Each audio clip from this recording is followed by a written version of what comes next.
नमस्कार। बिहार स्वाभिमान आंदोलन के इस खास चर्चा में आप सबका स्वागत है। आज जेपी की पुण्यतिथि है और मुझे लगता है 2-3 दिन के बाद उनका जन्मदिन भी आने वाला है। हम लोगों के लिए ये एक आप कह सकते हैं कि एक बड़ा मौका था जब जेपी के यादों के साथ, जेपी के साथ और जेपी के उस संपूर्ण क्रांति के साथ जुड़े रहने वाले कुछ लोग आज शामिल हुए थे। होने की चर्चा में उन्होंने कहा कि हम अपना समय आज आपको देंगे। तो हमें लगा कि ये चीज पुण्यतिथि में ही हम लोग एक बार जेपी को याद करें। वो जेपी जिनकी एक संपूर्ण क्रांति ने पूरे देश की सियासत को बदल दिया। वो जेपी जिनकी एक आवाज से, एक आंदोलन खड़ा करने से बिहार की सियासत बदल गई और वो सियासत अभी भी कमोबेश आपको वही जेपी और जेपी के बाद जो उनकी लेगेसी को संभालने वाले लोग हैं, उनकी सियासत बिहार, यूपी और वगैरह जगह पे चल रही है। जेपी के बारे में हम लोगों ने जो पढ़ा है यहाँ वहाँ, लेकिन सवाल ये है कि हमारे के बाद की जो पीढ़ी है वो तो जेपी, जेपी की संपूर्ण क्रांति, जेपी के आंदोलन, मुझे लगता है कि ये चर्चा से भी गायब होते जा रहे हैं। मैं ये शब्द थोड़ा सा गलत इस्तेमाल कर रहा हूँ, लेकिन हम कह सकते हैं कि जेपी के जो राजनीतिक वारिस के रूप में बिहार हो या यूपी में जो भी लोग आए, जेपी के भरोसे के बल पे अपनी सत्ता का में आए, सियासत में आए, लेकिन शायद बिहार में सबने भुला दिया जेपी को, जेपी की संपूर्ण क्रांति को, जेपी के आंदोलन को और खुद जेपी को भी। जेपी तो खुद चले गए थे आजादी के बाद के जो मूवमेंट था, उसके बाद तो जेपी ने सियासत छोड़ के सर्वोदय आंदोलन में जुड़ गए थे। जेपी जुड़ गए थे, भूदान आंदोलन में जुड़ गए थे, लेकिन अचानक एक कहते हैं ना कि हर चीज का एक वक्त होता है। जेपी फिर वापस आए और इंदिरा जी जैसे बड़ी शख्सियत को चुनौती दी, और वैसी चुनौती जो देश की धारा बदल दी सियासत की। हमारे साथ बहुत दिग्गज मेहमान हैं आज। हमारे साथ बीजेपी के पूर्व सांसद और जेपी को बहुत करीब से जानने वाले हमारे साथ आर के सिन्हा जी हैं। हमारे साथ राम बहादुर राय जी भी है, जो इस आंदोलन में कई महीनों जेल बिताए। बहुत बड़े जाने माने पत्रकार हैं, जनसत्ता से लेके कई बड़े पत्रकार के साथ साथ उन्होंने बहुत अच्छा कॉलम लिखा है, जेपी को जिया है। और आज भी राम बहादुर राय हम लोगों के बीच राय साहब के नाम से जाने जाते हैं, और वो उसी परंपरा को, उसी लेगेसी को जीते हैं, उसी ईमानदारी के साथ। हमारे साथ और दो दिग्गज मेहमान हैं। अभय सिन्हा जी है, वो जेपी फाउंडेशन चलाते हैं, जेपी स्टडी सेंटर चलाते हैं, उसके फाउंडर मेंबर है, सेक्रेटरी है। मुझे लगता है कि जेपी को जनरेशन दर जनरेशन एक याद रहे जेपी, इसके लिए उनका अभय सिन्हा जी की कोशिश लगातार जारी है। हमारे साथ प्रवीण वागी जी भी है, वो भी बहुत जल्दी जुड़ेंगे, पटना के, बिहार के बहुत वरिष्ठ पत्रकार हैं। तो हमारे साथ इतने सारे मेहमान हैं जो हमसे तो कम से कम बेहतर ही जेपी के बारे में बताएंगे, जेपी के आंदोलन को बताएंगे, जेपी के संपूर्ण क्रांति को बताएंगे, जेपी की सियासत की उस लेगेसी को बताएंगे, और क्यों जेपी और जेपी की संपूर्ण क्रांति को बिहार ने भुलाया। मुझे लगता है कि हमसे बेहतर यही लोग बताएंगे। तो हम सीधे आर के सिन्हा जी के पास चलते हैं। और सिन्हा साहब, आपका बहुत बहुत स्वागत। आपने अपने इतने व्यस्त समय के बीच में भी हम लोगों को बिहार स्वाभिमान को मौका दिया है। मुझे लगता है कि हमें सीधे आपके पास आता हूँ, और हम ये एक्सपीरियंस हम अपने उस मेहमान से ही शामिल करना चाहते हैं।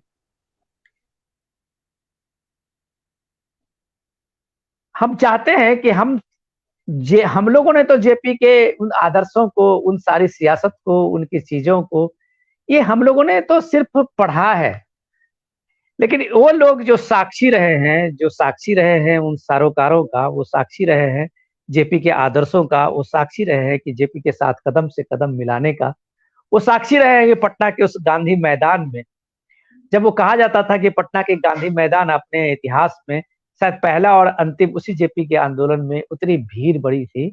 और वही था कि पूरे सत्ता में जो दिनकर जी ने लिखा कि सिंहासन खाली करो जनता आती है, तो मुझे लगता था कि ये जेपी के उसी आंदोलन के लिए वाकई में लिखी गई थी, कविता थी। और जेपी ने सच में सिंहासन खाली किया, करवाया, और एक नई तरह के सियासी समीकरण और ये सारी चीजें इस देश में बनती चली गई। और आप कह सकते हैं कि एक धारा, जो मैंने पहले भी कहा, सियासत की एक नई धारा बनी थी। ऐसे थे जेपी। वो जेपी जो अपने एक बुजुर्ग जेपी उसी धरती पे जहां बुजुर्ग वीर कुंवर सिंह थे, उन्होंने अगर लड़ाई ली अंग्रेजों से, तो उन्होंने अपने बिहार की उस मिट्टी और बिहार के आन बान और शान का उसने लोहा मनवा दिया था उन अंग्रेज सिपाहियों को और अंग्रेजों को। वही जेपी थे कि जब वो एक तरह से वानप्रस्थ में चले गए थे, जेपी अपने सियासत के इस पूरे सारे चीजों को लेके सामाजिक काम में लग गए थे, और उस जेपी को अगर इंदिरा जी ने चुनौती दी तो उस जेपी ने धारा बदल। तो बहुत सारे कहानी हैं उस जयप्रकाश के साथ, बहुत सारे कहानी हैं लोक नायक के साथ, बहुत सारी यादें हैं। और मुझे लगता है कि आज हम उन सारी यादों के साथ, हम जेपी के साथ, जेपी के उन संस्मरण के साथ, जेपी के बिहार के साथ कनेक्शन के साथ हम लोग उसकी चर्चा करेंगे और इस चीज को आगे बढ़ाएंगे। हमारे साथ जो जुड़े हुए लोग हैं, मुझे उम्मीद है कि बिहार में ऐसा कोई भी, हमारी नई पीढ़ी भी ऐसा नहीं होगा कि जेपी को शायद वो भूल गए होंगे। हो सकता है कि राजनीतिक लोग गाहे बगाहे अपने चर्चा में, जो समाजवादी लोग हैं वो लोहिया जी की चर्चा तो करते हैं, लेकिन जेपी की चर्चा शायद कम ही करते हैं। कम ही लोग हैं कि गाहे बगाहे चीजों को जेपी के साथ बोलते हैं और जेपी के साथ में नाम जोड़ते हैं। लेकिन आप कह सकते हैं कि वो जेपी का धरोहर भले बने ना बने, लेकिन बिहार के लोग अपने को, बिहार के उस पीढ़ी के लोग जिन्होंने जो स्टूडेंट लाइफ में अपने पूरा संघर्ष में जीवन दिया था, वो आज भी मानते हैं कि उन्होंने अपना जीवन जो जेपी के लिए दिया था और वो जीवन लगाया था, तो सच में वो धारा बदली और उनको इस बात के लिए संतुष्टि भी है, ये धारा बदली है। अगर हमारे साथ कुछ मेहमान हैं जो जुड़ने में शायद उनको नेटवर्क की प्रॉब्लम हो रही है, हमारे साथ आर के सिन्हा जी आ गए हैं। सर, बगैर कुछ ये किए हुए नेटवर्क आपका चला गया था, मैं सीधे आपके पास आता हूँ कि जेपी का संस्मरण जो है वो आप किस तरह से जीते हैं, जेपी के आदर्शों को और जेपी के उस लेगेसी को जो आपने इतना लंबा वक्त बिताया। कैसे थे जेपी और किस तरह से आपने उनका अनुभव किया है? देखिए, जेपी से मेरा संबंध बचपन से है और जब छोटे छोटे कार्यक्रम गर्दनी बाग में मैं रहता था, पिताजी के सरकारी क्वार्टर में, मोटा मोटा कोई भी कार्यक्रम करना होता था तो जब जेपी पटना में होते थे तो बुलाने चले जाते थे और बहुत सहज रूप से स्वीकृति दे देते थे। और गर्दनी बाग की गेट पब्लिक लाइब्रेरी थी जिसमें लगभग 150 पौने 200 ऐसी कुर्सियां होंगी मुश्किल से। और एक मंच था जिस पर हम लोग नाटक वाटक भी कभी कभी करते रहते थे। तो 3-4 दिन तक तो बहुत हम प्रचार करते थे रिक्शों में भोपू बांध के, और हर बार ऐसी आशा करते थे कि हॉल शायद भर जाएगा, लेकिन मैं उन दिनों की बात कर रहा हूँ जबकि ऐसा होता नहीं था। और ज़्यादातर तो ऐसा होता था कि मंच पे जेपी हम लोगों को ही बुला लेते थे, जो भी 10-15-20 लोग जुड़ते थे, और मंच पे ही हम लोग बैठ के आपस में कुछ करते थे और जेपी कुछ अपनी बात करते थे और फिर अपने अपने घरों पे चले जाते थे। लेकिन उसके बाद जब पत्रकारिता मैंने शुरू किया, और पत्रकारिता में खास करके हमारे जो संपादक थे, क्योंकि मैं बाईलिंगुअल था, सेटेलाइट और प्रदीप दोनों में जो संपादक थे, सुभाष चंद्र सरकार थे सेटेलाइट में और राम सिंह प्रदीप में, तो उनका बराबर ये रहता था कि जेपी को बराबर कवर किया करो, देखा करो, समझा करो। तो कई बार बहुत छोटी छोटी चीज़ें भी, अब कोई बांकीपुर जेल से कोई कैदी पत्र लिख देता था जेपी को, तो वो भेज देते थे हमारे एडिटर्स के पास।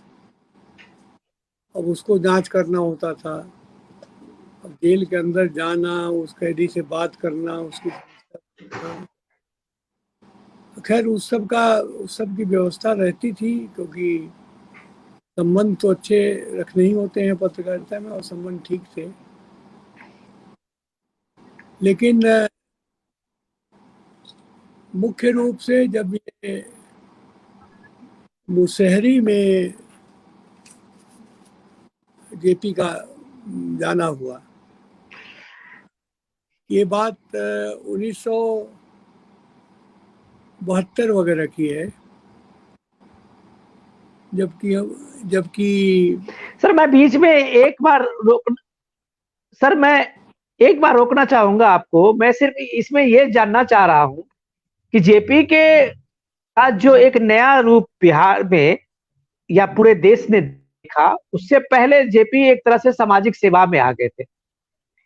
और वो दौर था जब गुजरात में पहला आंदोलन 1974 या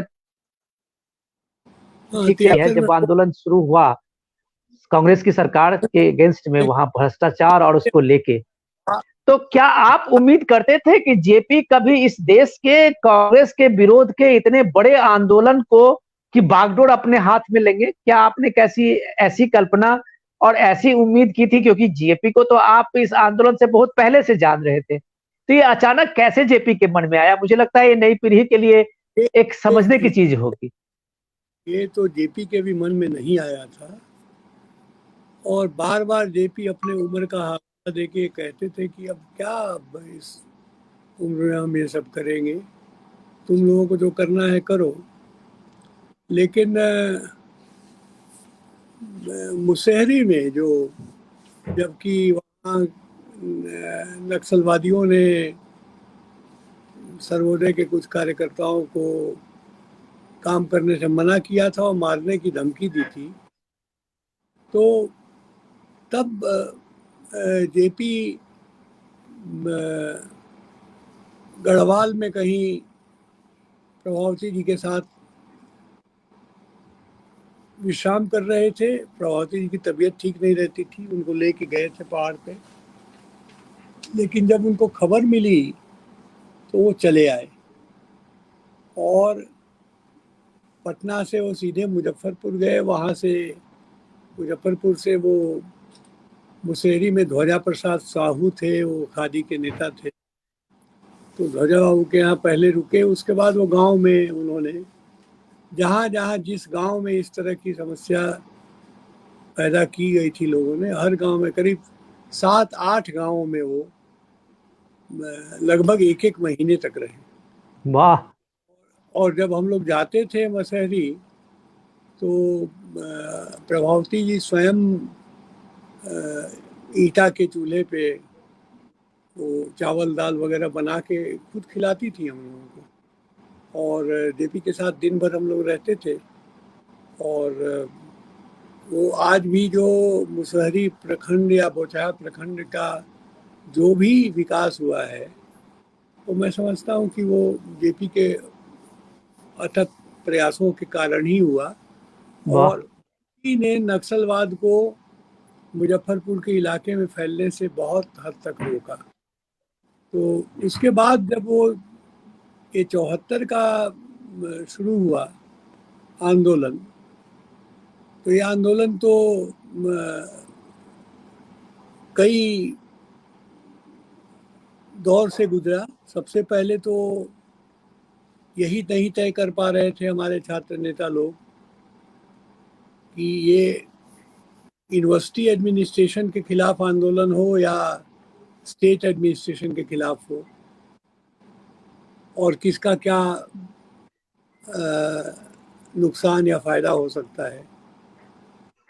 तो खैर, अब माननीय राम बहादुर राय जी अभी शायद ज्वाइन करने वाले हैं, तो राम बहादुर राय जी का बहुत बड़ा इसमें योगदान रहा, क्योंकि शुरू का जो आंदोलन हुआ, जिसको कि 16, 17, 18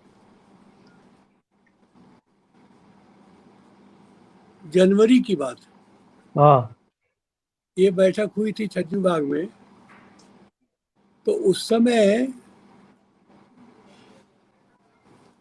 वशिष्ठ नारायण सिंह, शिवानंद तिवारी, मिथिलेश प्रसाद सिंह और नरेंद्र सिंह, महेंद्र सिंह, ऐसे लोग नाम थे। उस समय लालू जी या सुशील मोदी या ये लोग कहीं नहीं थे, ये सब बाद में आए। तो ये बात हुई कि भाई इसमें जेपी को लाना चाहिए, लेकिन जेपी को लाने में प्रॉब्लम ये था कि क्रेडिबिलिटी का बहुत बड़ा सवाल था जेपी के सामने, क्योंकि जेपी किसी भी युवा नेता को पसंद नहीं करते थे, या यूं कहा जाए कि नफरत करते थे, जिसका कोई भी किसी न किसी दंगे फसाद में या क्रिमिनल हिस्ट्री में जिसका नाम रहा हो, वो हाँ। बहुत लोगों को पसंद करते थे। और कई बार उन्होंने इसको लेकर कई अपने छात्र नेताओं को बताया भी कि भाई तुम्हारा तो वो केस था, उसका क्या हुआ। अब मुझे बताना पड़ता था कि नहीं, वो सारे केस सारे सेटल हैं, कोई उनको सब फाइनल रिपोर्ट हो गई है, कोई सिन्हा ऐसी साहब, बात। मैं एक चीज, बहुत इंटरेस्टिंग कहानी आप कह रहे हैं, मैं उसमें एक चीज जोड़ना चाह रहा हूं, क्योंकि मुझे लगता है कि हमारे सोशल मीडिया में जो इस लाइफ में जो जुड़े हुए हैं, बहुत नौजवान लोग हैं, नए पीढ़ी के ज्यादा लोग हैं। तो हम थोड़ा सा उनके बैकग्राउंड को देखना चाहेंगे। जब ये लोगों ने, इस देश ने तो 1974 के बाद के जेपी को देखा, और खास करके इमरजेंसी के कारण, और जाना उनको कि उन्होंने सत्ता को उखाड़ फेंक दिया था इंदिरा जी। लेकिन आजादी से पहले का, आजादी में जो बीजेपी का योगदान है एज ए फ्रीडम फाइटर, मुझे बहुत बड़ा लगता है कि जितने क्रांतिकारी लोगों को हम लोग याद करते हैं, बड़े बड़े क्रांतिकारी का, जेपी उन क्रांतिकारियों में भी उनका एक रसूख था। जेपी जितने बड़े कांग्रेसी थे, उतने बड़े जेपी समाजवादी भी थे, और जितने उतने बड़े क्रांतिकारी बहुत भी थे। तो बड़े एक, राष्ट्र, बहुत जी बड़े राष्ट्र। जी जी। जब वो टाटा स्टील से सेकेंड वर्ल्ड वॉर में जब वो लोहा कुछ जा रहा था, एक्सपोर्ट हो रहा था हथियारों को बनाने के लिए, तो जेपी ने विरोध किया था इसका। और टाटा स्टील में हड़ताल करवाए थे। इसके लिए उनको गिरफ्तार किया गया, हजारीबाग जेल में डाला गया, जहाँ से वो भागे। वो कहानी सब आप लोग जानते हैं। और टाटा स्टील के यूनियन के पहले अध्यक्ष नेताजी सुभाष चंद्र बोस थे। तो अब ये भी एक ऐतिहासिक तथ्य है कि जो आज टाटा स्टील का और अपने कर्मचारियों से बहुत बढ़िया संबंध है, इस संबंध को कायम करने के बीच जो है, ये नेताजी का और जेपी का भी बहुत बड़ा हाथ था। लेकिन कोई राष्ट्र विरोधी हरकत में न शामिल हो देश का कोई भी उद्योग, इसके लिए जेपी ने विरोध किया था उसका। तो इसलिए जेपी को तो एक एक व्यक्ति जानता था, बच्चा बच्चा जानता था। और एक पुरानी सी फिएट गाड़ी होती थी जिसमें जेपी ड्राइविंग सीट के बगल में बैठ के घूमते रहते थे। और हम लोग कहीं भी उनको बुला लेते थे, वो चले आते थे। किसी भी चीज, वाह। कोई जयंती, कोई चीज हो, बहुत बहुत प्यार भी करते थे। अ, बहुत ही एक साफ सुथरा सर, अभिभावक की भूमिका उनकी रहती थी। सर मुझे लगता है कि जेपी को जयप्रकाश, अपने लोक नायक के बारे में मुझे लगता है कि आपके पास कहने के लिए तो बहुत कुछ है। और मुझे लगता है कि आप जो पन्ने पलटेंगे, उसमें मुझे लगता है कि जेपी के उस अनछुए पहलू को ही आप सामने में लाएंगे। लेकिन मेरा एक सवाल इसमें थोड़ा सा मुझे जिज्ञासा की है कि जेपी की जो संपूर्ण क्रांति थी और संपूर्ण क्रांति का जो आदर्श था, उस आदर्श को लेके ही पूरे देश में एक संपूर्ण क्रांति की बात हुई, एक क्रांति की बात हुई, बाद में उसको संपूर्ण क्रांति नाम दिया गया था, जहां तक मुझे याद है। और उस संपूर्ण क्रांति के कुछ मॉडल पॉइंट बनाए गए थे कि ये सब उसमें रहेगा। जैसे जयप्रकाश अपने नाम के उपनाम नहीं जोड़ते थे, वो अपना नाम सिर्फ रखते थे। वो जाति विहीन समाज की बात करते थे, वो भ्रष्टाचार के खिलाफ अभियान की बात करते थे।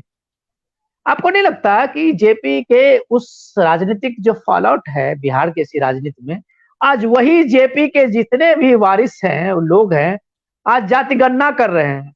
और जो जेपी जनेऊ को विरोध करते थे कि ये जनेऊ जो है वो समाज को एक बांटता है, कि किसी को आपने कास्टेज का ये बना दिया और किसी को नहीं किया, तो एक समाज जो वो बनाना चाह रहे थे, उस समाज का मुझे नहीं लगता कि इतने सालों के बाद, जबकि आबादी शिक्षित हुई है, पढ़ी लिखी व्यवस्था बनी है, और वो फिर वापस वहीं पहुंच रही है कि हमको ये जाति गणना दो, हमको ये, हमें ये, हर जिसकी जितनी जाति संख्या आबादी उसकी इतनी भागीदारी। तो ये सारी चीजें संपूर्ण भाग क्रांति का की अवधारणा जो थी उसको फॉल्स नहीं कर रहा है, या वो कुछ ड्रामा जैसा था? मैं आपको इसमें कहना चाहूँगा कि ऐसा नहीं है कि जेपी ने जो कुछ कहा और सोचा और चाहा वो बिल्कुल ही नहीं हुआ, ये भी मैं नहीं कहूँगा। अब ये बात सही है कि हर आदमी ने हर बात नहीं मानी। जैसे मैंने अपना, मेरा यज्ञोपवीत संस्कार हो गया था तो मैंने यज्ञोपवीत से कभी कॉम्प्रोमाइज़ नहीं किया। जेपी को मैं बोलता था कि ये तो हम नहीं उतारे, क्योंकि ये जो है, अगर मुझे ये यज्ञोपवीत दिया गया है तो हम इसको रखेंगे। लेकिन जेपी ने कहा कि अंतर जातीय और अंतर प्रांतीय विवाह होना चाहिए, तो वो हमने किया, खूब धड़ल्ले से किया अपने परिवार में। आज हमारे परिवार में हर जगह की बहू है, हर जगह का दामाद है, सब बहुत बढ़िया से चल रहा है मामला, कोई दिक्कत नहीं। तो ये मत समझिए। लेकिन जेपी के प्रति जो सम्मान था, जिन्होंने उनको माना, जिन्होंने उनको नहीं माना, जिन्होंने उनके खिलाफ भी काम किया, जेपी के प्रति जो सम्मान था उसमें किसी में कोई कमी नहीं थी। यहाँ सीधा साहब, मैं माफी चाहूंगा कि हमारे साथ जो है बड़ी मुश्किल से अभय सिन्हा जी जुड़े हैं। ये जेपी के नाम से स्टडी फाउंडेशन चलाते हैं। मुझे लगता है कि ये जेपी को जीते हैं। युवा पीढ़ी में से लेके अभी कम ही लोग अपने बिहार में होंगे जो जेपी के आदर्श को जिंदा रखने के लिए काम कर रहे होंगे। मुझे लगता है अभय सिन्हा जी उसमें से एक है। मैं उनको सलाम करता हूं कि कम से कम वो जेपी के नाम को, उनके आदर्श को और जेपी को जिंदा रखने में अपनी कमाल की अपनी भूमिका निभा रहे हैं। मैंने भी उनको रिक्वेस्ट किया था, ये नेटवर्क के कारण वो जुड़ नहीं पा रहे थे, अभी जुड़े हैं। तो मैं पहला सवाल अभय जी आपके पास आता हूं, और पहला सवाल मैं आपसे संपूर्ण क्रांति के बारे में जानना चाहेंगे, क्योंकि आप स्टडी सेंटर चलाते हैं और जेपी को लेके जो यूथ में जो क्यूरियोसिटी है, आप चाहते हैं कि यूथ में जेपी को लोग जाने। नई पीढ़ी में फिर से मुझे लगता है कि उनका नेटवर्क में कुछ प्रॉब्लम आ रहा है। आदरणीय श्री सिन्हा जी को मेरा सादर प्रणाम, क्योंकि मैं आदरणीय श्री सिन्हा जी को बहुत व्यक्तिगत रूप से जानता हूं और उनके प्रति मेरी बहुत सम्मान की भावना है। और जो आपने प्रश्न किया कि लोकनायक जयप्रकाश नारायण, आप अपना कैमरा ऑन कर लीजिए, शायद कैमरा आपका ऑफ हो गया है। कैमरा ऑफ, एक मिनट। आवाज आ रही है बराबर, बहुत शानदार। अरे कैमरा ऑफ हो गया था, बड़ा एक मिनट। सर हमको थोड़ा दिक्कत हो रही है, कुछ समझ नहीं आ रहा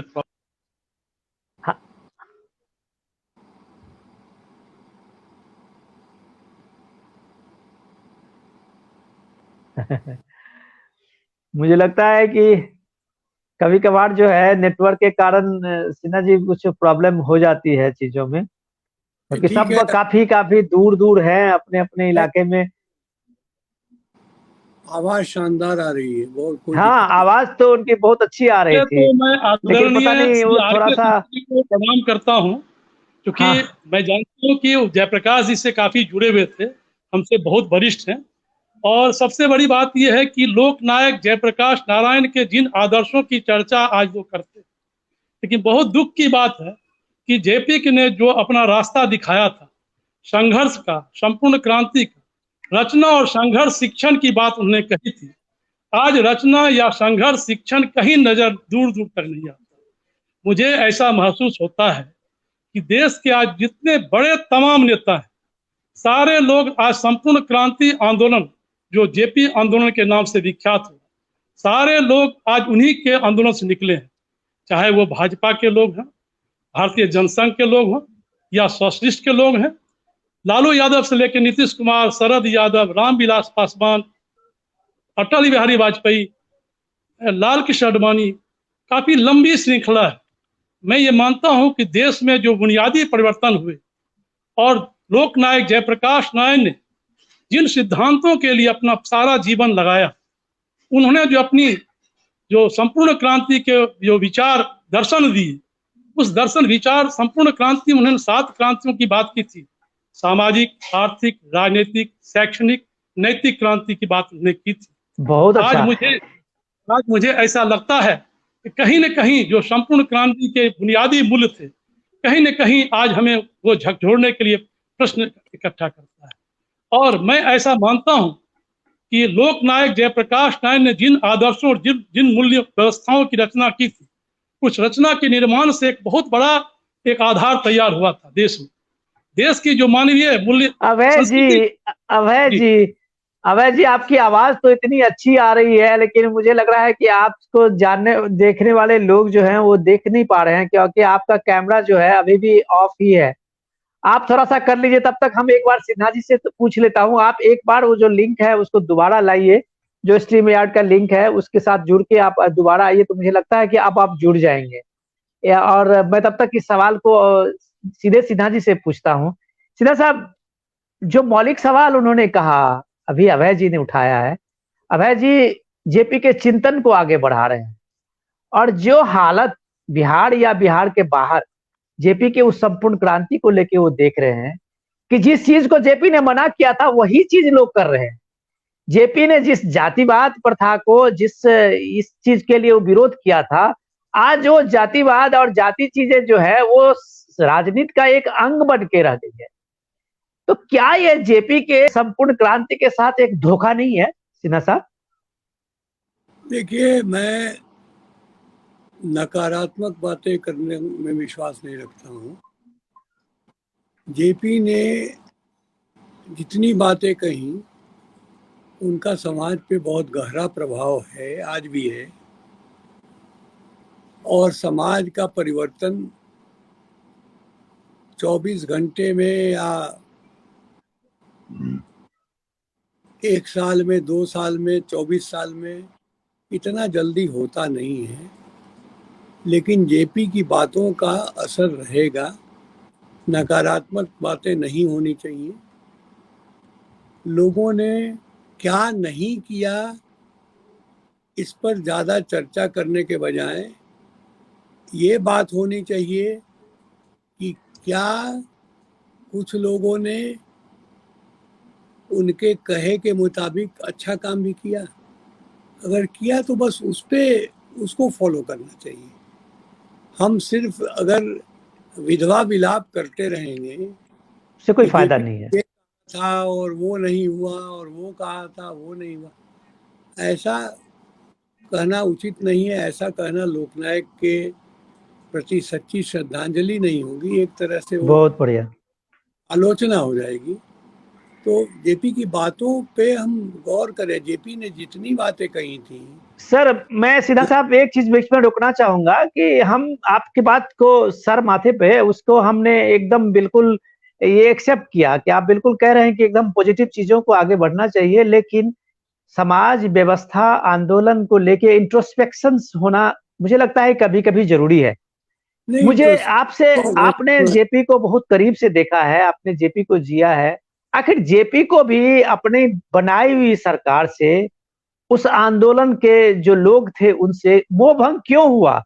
जब जेपी पटना में एक तरह से बेड पे आ गए थे, तो जेपी को एक तरह से मोह भंग भी हुआ था। वो क्यों हुआ था सिन्हा साहब? मुझे लगता है कि ये भी सवाल है लोगों के मन में। मोहभंग इसलिए हुआ कि जब ये तय हो रहा था कि कौन व्यक्ति प्रधानमंत्री बने, वहां जेपी ने बहुत लोगों की राय नहीं मानी और उसके पीछे जेपी का स्वयं का स्वच्छ चरित्र और स्वयं का की स्वच्छ मर्यादाएं थी। लोगों ने ये सलाह दी थी कि अगर जगजीवन बाबू को नेतृत्व करने दिया जाएगा तो सरकार ठीक चलेगी। वो सरकार चलाया है उन्होंने, वो जानते हैं।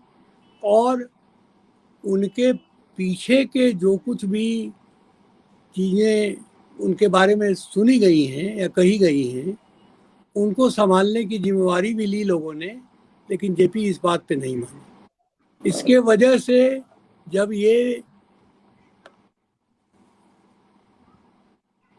कुछ ही महीनों में बिखराव वाली स्थिति पैदा होनी शुरू हुई तो जेपी बहुत दुखी हुई,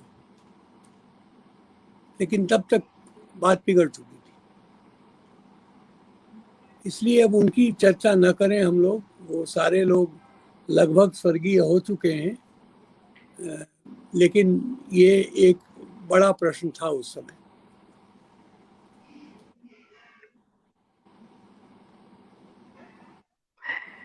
मुझे लगता है कि सिन्हा साहब का जो हम लोगों का एक था कि सारे राय साहब का है, अभय सिन्हा जी का है, और वो हमारे एक पत्रकार मित्र हैं प्रवीण जी।